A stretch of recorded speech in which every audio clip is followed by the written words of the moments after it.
तो शुरुआत करने से पहले बस 2 मिनट का समय मैं आप लोगों का लूंगा कि अभी भी यह ऑफर आपके पास अवेलेबल है। 23% का डिस्काउंट यदि आप सब्सक्रिप्शन और अपनी तैयारी की शुरुआत हमारे साथ करना चाहते हैं। रिवीजन बैच स्टार्ट होने जा रहा है। आरंभ बैच स्टार्ट हो रहा है 12 जनवरी से।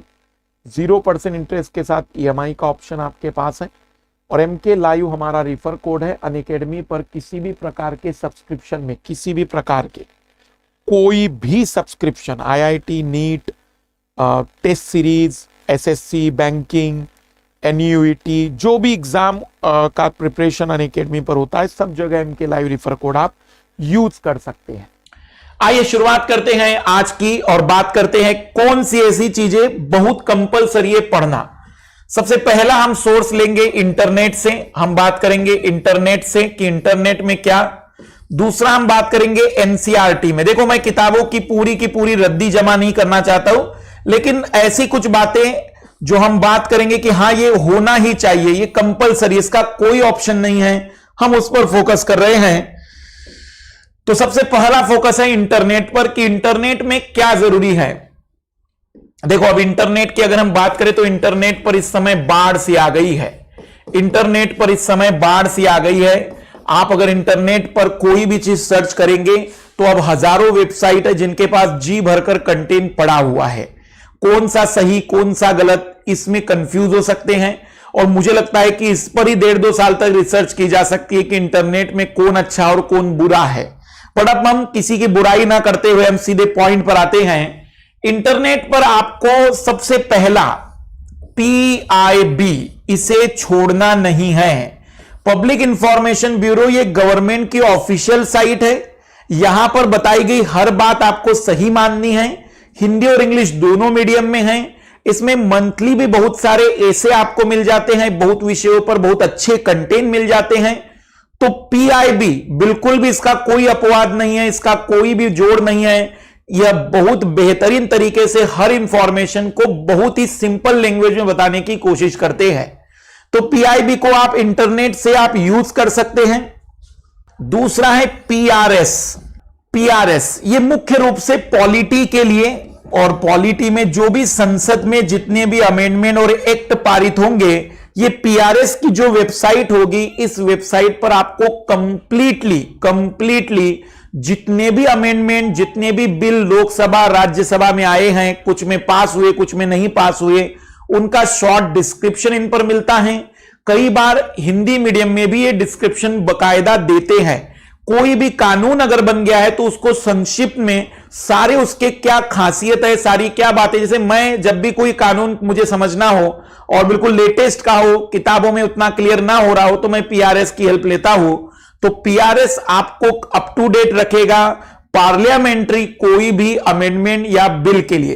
तो PRS मेरे हिसाब से कंपलसरी मान के चलेगा कि ये तो रखना ही है।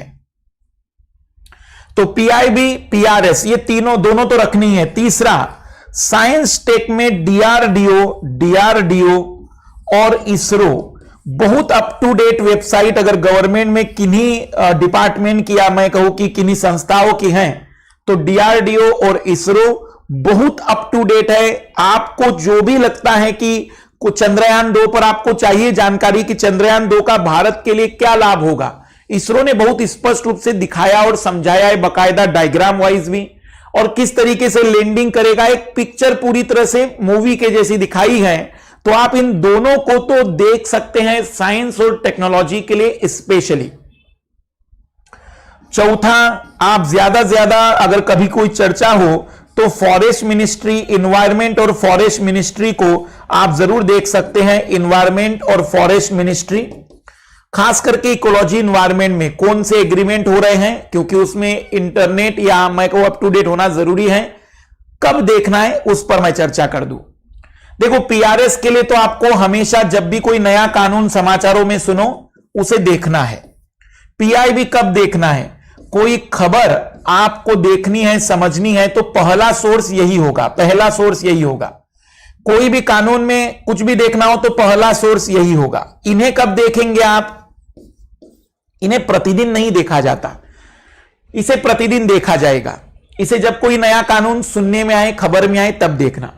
डीआरडीओ और इसरो को तब देखिए जब कोई डिफेंस के मामले में कोई भी आपको चंद्रयान जैसी कोई घटना सुनाई दे तो जरूर देखिए, क्योंकि उसमें सारी डिटेल आपको बढ़िया से मिल जाएगी।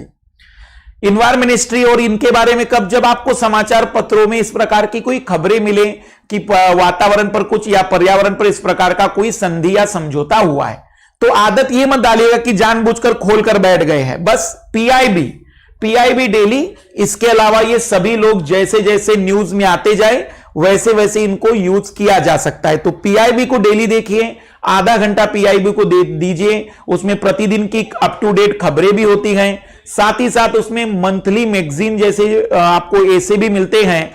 तो इंटरनेट पर कंपलसरी है ये चीज देखना ही है।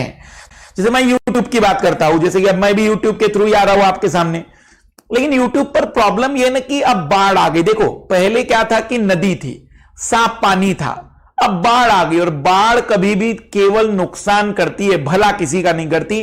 तो YouTube पर भी कुछ सेलेक्टेड चीजों को देखिए और डिसाइड कर दीजिए कि इनको देखना है या नहीं देखना है। जैसे हमें भी सेलेक्ट कर दीजिए देखना है कि नहीं देखना है, तो कंटिन्यूअसली फॉलो करिए, कंटिन्यूअसली, फिर ब्रेक मत करिए, फिर ज्यादा भटकिए नहीं, क्योंकि फिर समस्याएं बढ़ती चली जाएगी। अब दूसरा है एनसीईआरटी। बहुत बड़ा सवाल होता है कई स्टूडेंट्स का मेरे पास कि क्या सर सारी एनसीईआरटी नई और पुरानी एनसीईआरटी, पहले तो इसका मतलब समझा दूं मैं।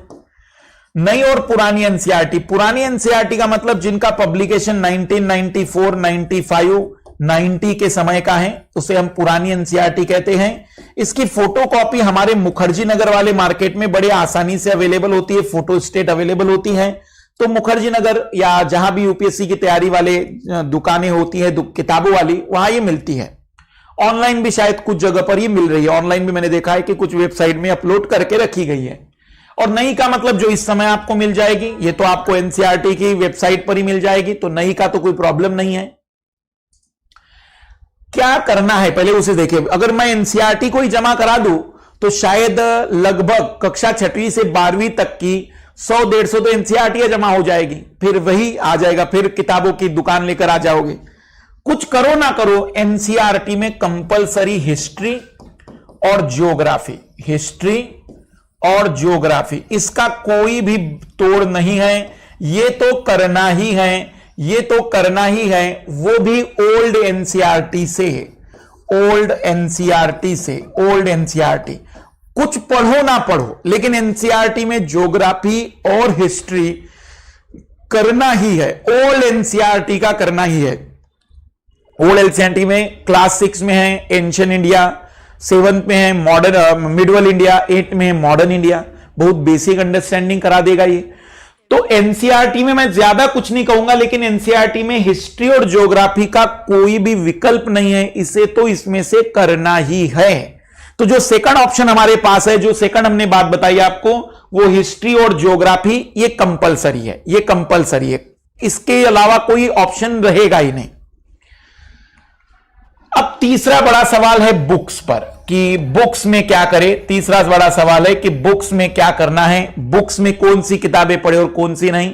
इसको अगर मैं शुरू करूं तो हो सकता है कि पूरी एक लिस्ट जमा की जा सकती है और बहुत सारा कंटेंट फिर जमा हो सकता है। तो बुक में कुछ सेलेक्टेड किताबें पहले कि जो कंपलसरी, इसका कोई तोड़ नहीं है आपके पास, इसे आपको करना ही पड़ेगा। जैसे लक्ष्मीकांत साहब की किताब पॉलिटी में, अगर सुभाष कश्यप भी लोगे तो कोई गलत नहीं है, पर कोई भी एक बुक इनमें से करनी ही है।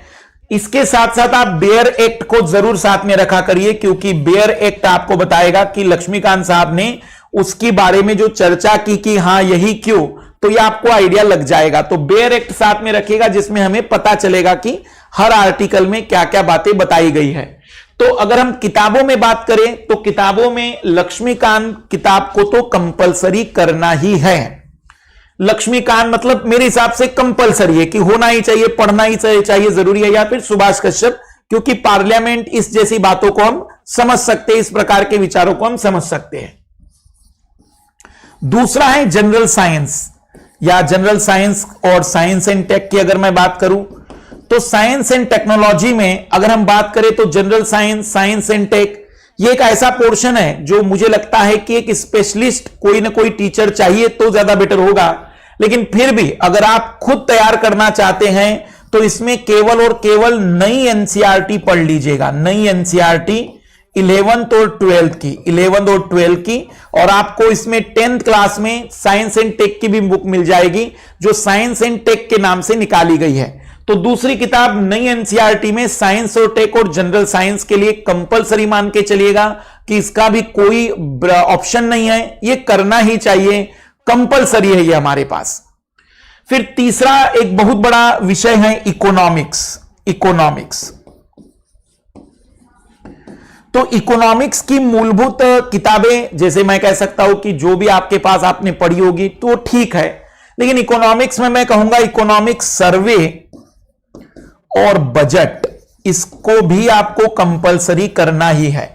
तो जैसे कि मैंने पॉलिटी में कहा कि मेरे हिसाब से बेयर एक्ट लक्ष्मीकांत साहब को साथ में चलिएगा, साइंस एंड टेक्नोलॉजी में जो नई एनसीईआरटी 11th-12th की उसे कंपलसरी मान के चलिए, इकोनॉमिक्स में सर्वे और बजट इसे तो करना ही है, इसलिए करना है, पूरा ना सही लेकिन इंपॉर्टेंट पॉइंट, इंपॉर्टेंट टॉपिक ये जरूरत होती है हमेशा ही। चौथा पॉइंट अब मैं आ रहा हूं मैगजीन पर, कि मैगजीन में कौन सी मैगजीन ऐसी है जो करना जरूरी है। योजना, हिंदी इंग्लिश दोनों में, कुरुक्षेत्र भले ही ना पढ़िए लेकिन खरीद कर रख दीजिए अगर आपको 2020 देना है तो, क्योंकि आपका जब मेंस होगा तब इन्हीं को हम बहुत तेजी से रिवाइज करके एसे का कंटेंट, एथिक्स का कंटेंट, जितनी भी हमारी स्कीम्स होती है गवर्नमेंट की उनका कंटेंट आसानी से कलेक्ट कर सकते हैं। तो मैगजीन में योजना और कुरुक्षेत्र, और एक बहुत बड़ी किताब साल के अंत में आती है भारत, अंग्रेजी में इंडिया, 2000 ईयर के अकॉर्डिंग 19 का 19, 20 का 20 ऐसा आएगा। तो मैगजीन में अगर मैं कहूं तो योजना, कुरुक्षेत्र के बाद भारत, ये कंपलसरी है। मतलब ये जो कंटेंट मैं बता रहा हूं ना, ये मैं ऐसा नहीं कर रहा हूं कोई विकल्प है, ये करना ही है, इसको यूज करना ही पड़ेगा, क्योंकि इसके अलावा या इसके बगैर यूपीएससी में समस्याएं बहुत ज्यादा आएगी। ये दोनों ही मेंस के नजर से है, इसका पीटी से कोई लेना देना नहीं है। ये पीटी और मेंस दोनों के नजर से है, पीटी और कम मेंस हम कह सकते हैं, पीटी कम मेंस कह सकते हैं। इसके लिए कोई ब्रेक नहीं करेंगे, कोई हम कह सकते कोई ऑप्शन नहीं होगा। तो मैगजीन में इन चीजों को कंपलसरी कर दीजिएगा। तो ओवरऑल अगर मैं कहूं तो मैंने इंटरनेट पर क्लियर बता दिया कि इन्हीं पर जाना है, बाकी इसके अलावा ऑप्शन आपके पास बहुत सारे हो सकते हैं। फिर दूसरा मैंने एनसीईआरटी में हिस्ट्री और ज्योग्राफी को कंपलसरी कह दिया कि ओल्ड एनसीईआरटी में से करना ही है। तीसरा किताबों में हमने लिया है लक्ष्मीकांत साहब को साइंस एंड टेक के लिए एनसीईआरटी नई वाली, और इकोनॉमिक्स में सर्वे और बजट को कंपलसरी माना है। और मैगजीन में योजना, कुरुक्षेत्र और भारत की किताब जो आएगी वो साल भर का गवर्नमेंट का पूरा डाटा लेकर आती है, उसे भी कंपलसरी करके रखना ही है। ये कंपलसरी वाली बात थी, मस्ट वाली बात है कि ये तो करना ही है। बाकी तो हर विषय पर अगर मैं एक किताब बताते चला जाऊंगा तो फिर ऐसी बहुत सी किताबें बन सकती हैं, लेकिन मैंने जो आज डिस्कशन किया है वो पूर्ण रूप से केवल इस बात के लिए दर्शाने के लिए किया है कि ऐसी कौन सी चीज है जो कंपलसरी है, मस्ट है, कि उन्हें करना जरूरी है। इसी टाइप के वीडियो के साथ फिर हमारी मुलाकात होती चली जाएगी। आप कमेंट्स में बताते चलेगा कि किन टॉपिकों में, किन बातों में आपको दिक्कत आ रही, वो कोई भी हो सकता है। आपके कमेंट्स के बेस पर अगले वीडियो फिर तैयार होंगे, पर ये मस्ट वाली बात थी जिन्हें बताना बहुत जरूरी था। इसी टाइप में हम मुलाकात फिर करते चलेंगे। लाइक करते चलिएगा, शेयर करते चलिएगा और कमेंट जरूर करिए ताकि हम नेक्स्ट वीडियो उसके अकॉर्डिंग बना सके। तो सभी को best of luck, good day.